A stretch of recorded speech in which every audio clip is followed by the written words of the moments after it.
The Liverpool Nightingales by Kate Eastham. Read by Dorothy Lawrence. Prologue. Plans for a school and home for nurses in Liverpool appeared to me so well considered and laid out. They appeared to me so much needed, not only in Liverpool, but in all the earth. Florence Nightingale. Liverpool, 1st of May, 1863. Ada Houston stood shivering in her light grey uniform and starched cap. She hadn't thought to wear a shawl, though she should have known better.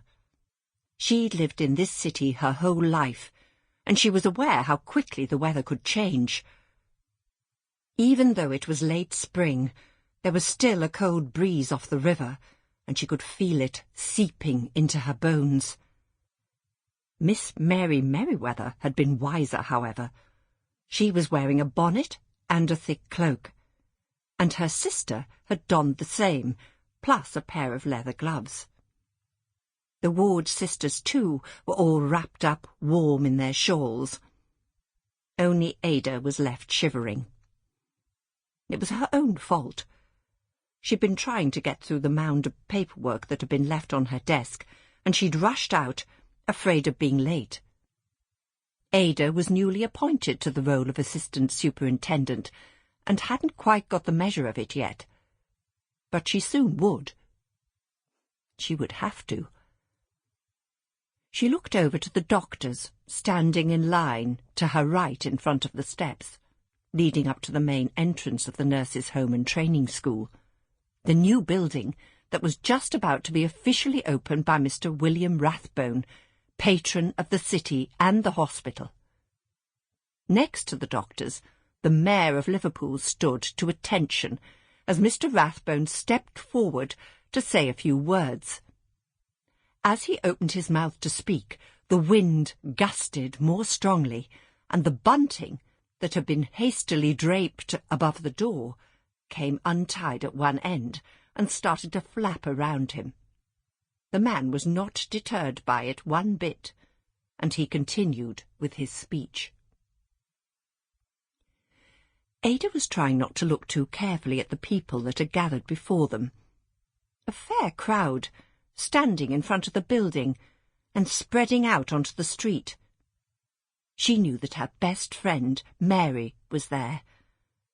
She had exchanged a smile with her, and she'd also seen her brother Frank, his eyes shining with pride. But then she'd caught sight of another person, someone that she'd only ever seen once or twice, but never spoken to, and with whom she definitely did not want to make eye contact. It was the woman who'd turned out to be her half-sister, Stella, standing there, as brazen as you like, with a bright yellow ribbon in her hair, her hands on her hips, and a shawl loosely wrapped around her shoulders, covering a low-cut gown. It was not that Ada had any objection to Stella's line of work. She simply had no interest in getting to know someone who had been part of her father's other family. She had never met her father, Francis, and she vowed that she never would. All she knew was that he had never shown any care for her or Frank, even after their mother died giving birth to her.